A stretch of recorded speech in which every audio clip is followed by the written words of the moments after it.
Opening, the morning that changed everything. The North French coast, June 6, 1944, 5 in the morning. The world is still draped in that peculiar gray stillness that comes just before dawn, when night hasn't fully released its grip and daylight hasn't yet begun its assault. A damp mist clings to the English Channel, muffling sound and dampening everything it touches. To most observers, it's an ordinary morning on an occupied coast, the kind of morning that has repeated itself 1,000 times since 1940. But for Oberführer Klaus Richter of the 352nd Infantry Division's Artillery Regiment, this morning will be different. This morning will be the moment he finally understands what defeat looks like. Richter is standing in his concrete observation post, a bunker sunk into the bluffs overlooking Omaha Beach, several miles inland from the water's edge. He's been doing this for months now, every morning the same routine, the same gray water, the same empty horizon, the same waiting. The drills have become almost ritualistic. His men know their jobs well. They can calculate firing solutions in the darkness. They can load and fire their guns with mechanical precision. They've been ready for invasion since they arrived here in March. And yet, the invasion hasn't come. Perhaps it never will. Perhaps the High Command's predictions of an autumn assault will prove correct. Richter's 32 years old, a professional soldier shaped by the furnace of the Eastern Front. He's a pragmatist. He's seen enough of the war to know the difference between German propaganda and German reality. The propaganda promised final victory and invincible fortifications. The propaganda said the Atlantic Wall was an impregnable barrier, a monument to German engineering and resolve. But Richter has walked the wall. He's seen the gaps in the minefields where farmers still slip through on their way to the fields. He's observed the blind spots in the sectors of fire. He knows that a sufficiently determined enemy could exploit these weaknesses, and he understands with the clarity of a man who has survived the Russian front that determination is one thing the Americans certainly possess. But determination is not the same as invasion, and invasion is not the same as victory. For weeks now there has been rumors about Tag X, the day of days, the day when the Allies would come. When? Where? German intelligence seemed confident about one thing. The invasion would come at the Pas-de-Calais. That's where the closest distance lay between England and France. That's where the best harbors stood ready. That's where the shortest route to Germany began. The 15th Army waited there with the bulk of German strength in the west. Normandy, where Richter stands, was considered a sideshow, a possible diversion, not the main event. This assessment was the result of one of the greatest deceptions in military history, though Richter doesn't know that yet. The Germans have been brilliantly deceived about where the invasion will come, but they won't realize it until it's too late to matter. Rommel himself isn't even in France. The field marshal who has worked so hard to strengthen the defenses has gone home to Germany to be with his wife on her birthday.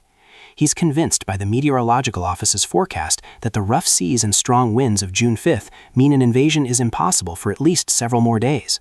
So Rommel drives inland toward his family, away from the coast, away from the command post, away from the channel. It's a decision that will haunt him for the rest of his life.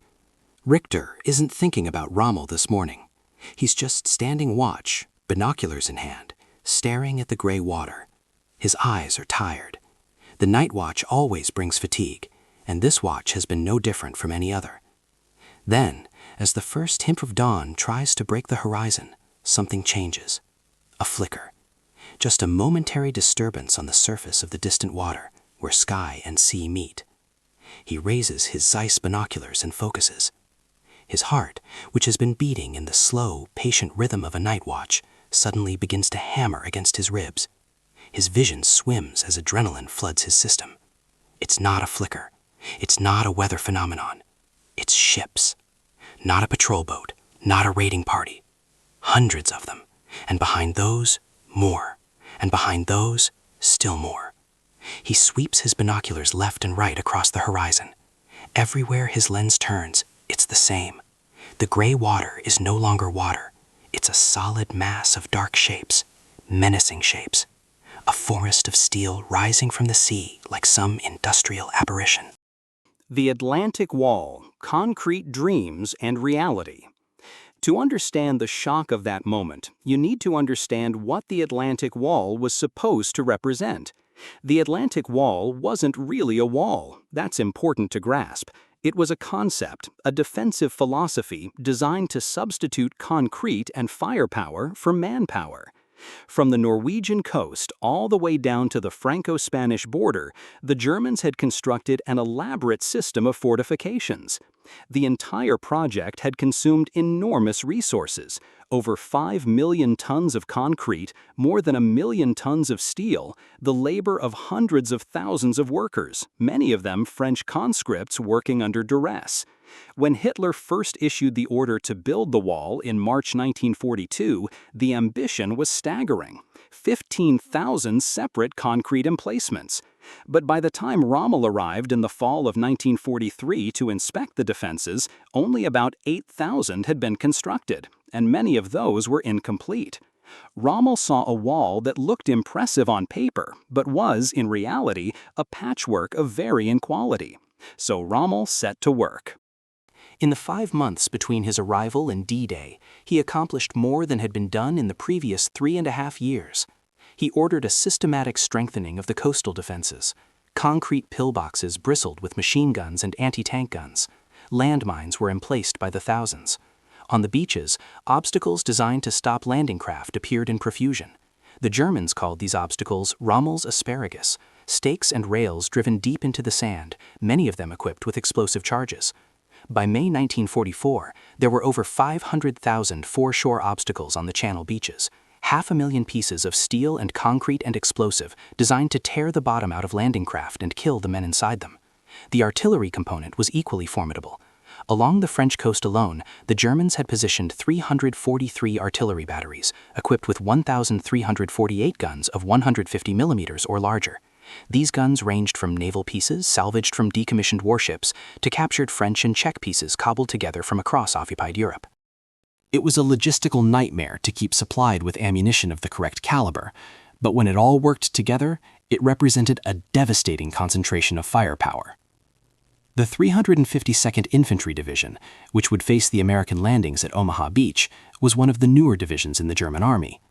Formed in November 1943, it was a mix of experienced soldiers drawn from exhausted divisions on the Eastern Front, young German conscripts, and a significant number of Ost volunteers, non-German conscripts recruited from Soviet prisoners of war, used primarily in support roles. When the division arrived in Normandy in March 1944, it was relatively well equipped and at near full strength. For a Wehrmacht unit in 1944, this made it valuable. For a unit defending a coast of over 50 kilometers against a determined amphibious invasion, it was still vastly too thin on the ground. Field Marshal Rommel and his superior, Field Marshal Gerd von Rundstedt, debated extensively about how to deploy the division. Rommel wanted troops right on the beach. He wanted them ready to counterattack immediately when the invasion came, before the Allies could establish a foothold. The longer they waited, the more the Allied Navy and Air Force would dominate. Rundstedt preferred keeping reserves further back, ready to launch coordinated counterattacks once the invasion site was confirmed. In the end, they compromised. 2 regiments deployed forward, 1 held in reserve. But even with this deployment, the 352nd was spread dangerously thin. The division's sector stretched from Vierville all the way to Colleville-sur-Mer, a front of roughly 15 kilometers. Defending 15 kilometers of coast with perhaps 12,000 men meant an average of 800 soldiers per kilometer. The beaches themselves, where the invasion would come, could only be thinly held. There were hardened bunkers, with the Germans called Widerstandsnesten, or resistance nests, with machine guns and artillery. But between these strong points, there were gaps. There had to be gaps. They simply didn't have enough men to defend every meter of beach. Richter understood this reality. He'd seen the shortcuts that local farmers used to move through the terrain. He'd identified the dead zones where German fire couldn't reach. Professionally, he knew their chances against a truly determined assault were poor. Against a poorly executed assault, they might hold. Against everything the Allies could bring to bear, full air superiority, naval gunfire support, and unlimited supply of man and material, they would lose. The deception that changed everything: Operation Fortitude. But here's the crucial thing about June 6, 1944. The Germans didn't know where the invasion was coming.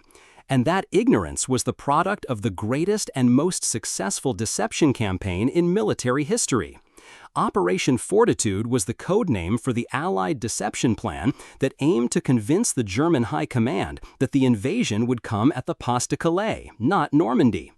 Pas-de-Calais was, objectively speaking, the most logical place to invade. It was the shortest distance across the English Channel, just 21 miles.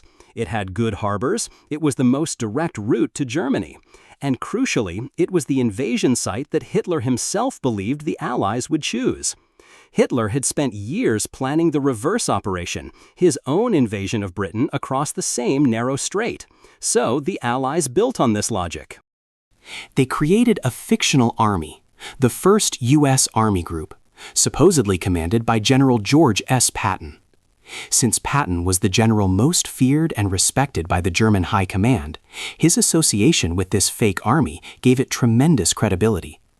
The Allies flooded southern England with inflatable tanks, dummy landing craft, and fake military installations. Double agents working for British intelligence, men like Juan Pujol Garcia, known as Garbo, fed to Germans carefully controlled false information. Garbo was so trusted by the Germans that they would eventually award him the Iron Cross for his service. Of course, his entire network of 27 agents was invented, completely fictional. The Germans had broken the Enigma code, or so they thought. They were completely unaware that the British had broken it first and were reading German communications. This meant the Allies could see exactly what the German High Command believed and could adjust their deception accordingly. The Germans became more and more convinced that the main invasion would come at Calais, with Normandy serving as a mere diversionary attack. The 15th Army, stationed in the Pas-de-Calais, dug in deeper and waited for an invasion that would never come. Meanwhile, the actual invasion force assembled in southwestern England with far less security. Normandy, one of the most weakly defended sections of the coast, would receive the full weight of the invasion. The 352nd Infantry Division, defending that sector, would face the brunt of the American assault, with none of the reinforcements that should have been rushed to them. This deception was so successful that even after D-Day, the Germans delayed sending reinforcements to Normandy for 7 weeks. They remained convinced that Normandy was the feint and that the real invasion was still coming at Calais. Only in late July did Hitler finally acknowledge that Normandy was indeed the main invasion. By then, the Allied beachhead was unshakable. Fortitude had bought the Allies the time they desperately needed. The moment everything changed, the fleet appears. Richter's hands shake as he grips the field telephone. His voice, when he speaks, is strained, urgent. "This is Richter at Observation Post 4. I have a visual on the channel." "There are ships." The voice on the other end is tired, dismissive. It's too early in the morning for drama. There are always reports of ships over the channel. Reconnaissance aircraft, individual vessels. Nothing to be alarmed about. "We have reports of a few ships," comes the reply. "A possible raid. Stand by." Richter's voice becomes even more strained, urgent. "No, you don't understand. It's not a few ships. It is thousands. The entire sea is covered from horizon to horizon. This is it. This is the invasion." There's a pause. The man on the other end is trying to picture this, but his mind is conditioned by months of waiting, by the weather reports that promised foul seas, by the confident assurances of the meteorological office. He's struggling to process information that doesn't fit his expectations. "Oberführer," the voice says slowly, "the sea conditions are not suitable. Our reports show your reports are wrong." Richter's voice cracks. He's not a man prone to hysteria. He's a professional soldier.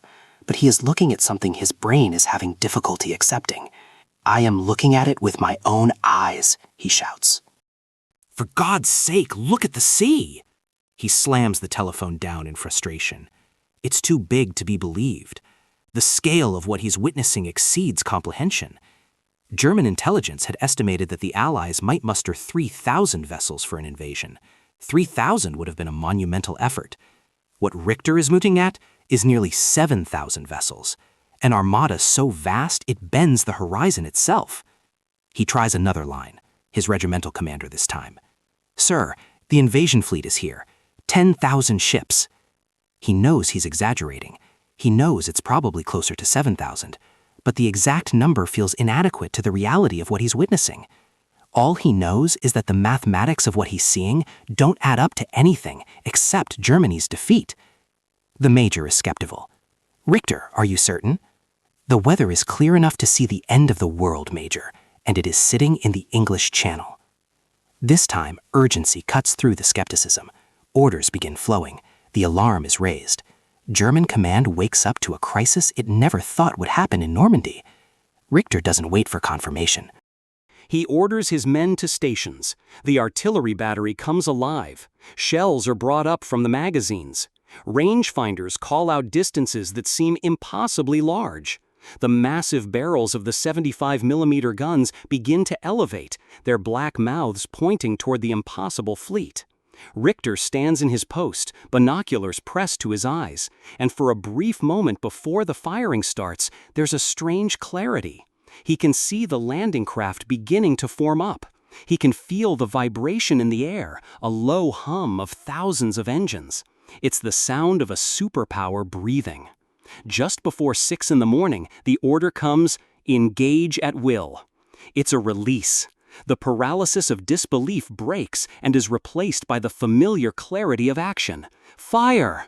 The ground trembles. The first gun fires, then another, then another. The shells scream out over the water. Through his binoculars, Richter tracks them.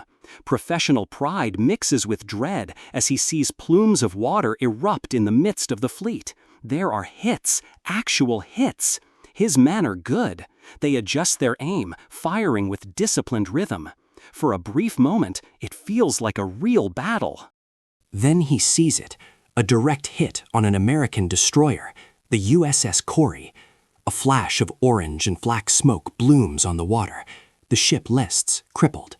Later, it will sink. For a few seconds, his men cheer. They've drawn first blood. But the feeling is fleeting. The gap in the formation is simply filled. Another ship moves forward to replace the sunken destroyer. The endless lines keep coming, an iron tide that can't be stopped. Industrial war, why numbers mattered more than skill. Richter is a soldier, trained in tactics and terrain and the application of firepower. But standing in that bunker on the morning of June 6th, he begins to see something that has nothing to do with tactics or terrain. He begins to see the machinery of industrial power on a scale his mind has never contemplated. His guns fire again and again. For every ship they might harass, 100 sail past untouched. A profound sense of futility washes over him. He is a man with a bucket trying to empty the ocean. Then he sees the return fire. The Allied battleships, the USS Texas, the USS Arkansas, turn their massive main guns toward the shore, 14-inch guns from ships that dwarf anything in the German arsenal. From across the water comes a low rumble, silent lightning on the horizon. Then, seconds later, the air around him begins to tear itself apart. The ground convulses. Geysers of earth erupt from the fields around him. His concrete bunker shudders, dust raining down from the ceiling. This is the moment when Richter's mind shifts. The tactical part of his thinking shuts down. It's replaced by a cold, terrifying clarity. He's not watching a battle. He's watching an extermination. The Allies aren't trying to outmaneuver him. They're trying to erase him, and they have the tools to do it. Where is the German response? Where are the panzers? Where is the Luftwaffe? Richter scans the sky and sees nothing but Allied planes. Fighters, bombers, transports. The sky is owned completely by the Allies. German doctrine called for outright counterattacks. The closest panzer unit, the 21st Panzer Division, is paralyzed by confusion and the need for a direct order from Hitler's headquarters. When it finally does move, it moves without air cover, into a sky black with Allied fighter bombers. It's decimated before it even reaches the front lines. In that moment, standing in his bunker while the world explodes around him, Richter understands something fundamental. This war, the war he's been fighting, is no longer being decided on battlefields. It's being decided in factories. Thousands of miles away, in Detroit and Pittsburgh and a dozen other American cities, the machines are running.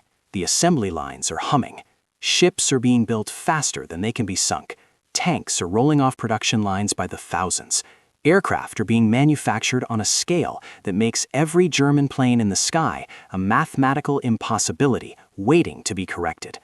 German intelligence had estimated that the Allies might muster 3,000 vessels for an invasion. They were missing 6,000 because they weren't thinking in industrial terms. They were thinking in military terms. They couldn't imagine the logistical capacity to sustain 7,000 ships and support over 150,000 troops in a hostile environment, thousands of miles from home. But the Allies didn't just imagine it, they built it and kept building. On D-Day alone, the Luftwaffe flew perhaps 300 sorties in all of France. The Allies flew over 14,000. For every German plane in the sky, there were more than 40 Allied ones. The German fighters that did manage to take off died in the air, replaced by machines that would never come. Not because German pilots lacked courage, not because German engineering was inferior in individual aircraft. It was inferior in one way that mattered above all others: scale of production. The German Tiger tank was the most feared armored vehicle in Europe. It was heavier, better armed, better armored than the American Sherman tank. In a one-on-one engagement, a Tiger would almost certainly destroy a Sherman. But that's not how wars are fought when industrial power is asymmetrically distributed.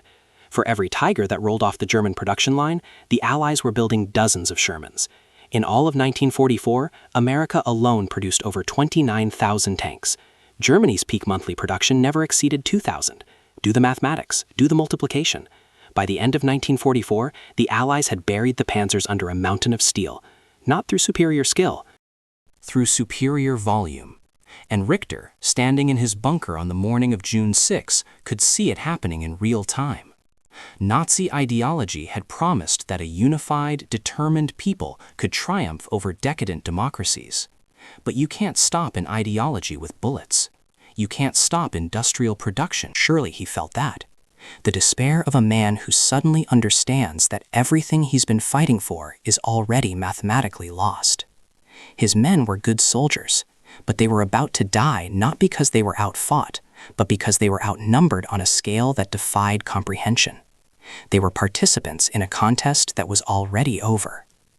The beach disaster, June 6th, late morning onwards. As the sun climbs higher, the theoretical becomes a brutal reality.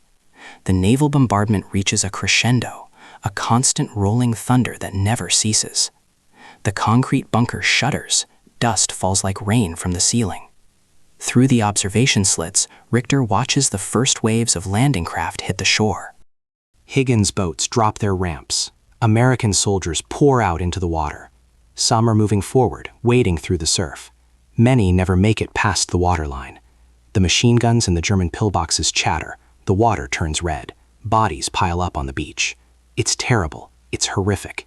The German 352nd Infantry Division is exacting a price in blood. For a moment, it seems the defense is holding. The Americans are pinned down. They're taking enormous casualties. But the industrial equation asserts itself once again. Allied destroyers, seeing the slaughter, do something both suicidal and heroic. They steam directly toward the shore, some close to within 1,000 yards, scraping their hulls on sandbars. They turn their guns directly on the German bunkers, providing point-blank fire support that turns the tide on Omaha Beach. Within minutes, the devastating return fire begins. The German strongpoints are systematically blinded and destroyed by naval shells, tank rounds, and bombs. Strange new machines begin to appear. Amphibious trucks, D-cups, that seem to drive directly out of the ocean onto the beach. Tanks crawling ashore, some equipped with giant flails to detonate mines. These are Hobart's Funnies, specialized armored vehicles the British developed specifically to overcome these exact types of defenses. The Germans have nothing like them. On Omaha Beach, the 352nd Division will eventually suffer something around 1,200 casualties by day's end, a staggering percentage of their fighting force wiped out in a matter of hours. Entire companies cease to exist. Strong positions that should have held become tombs. Richter's On battery becomes a prime target.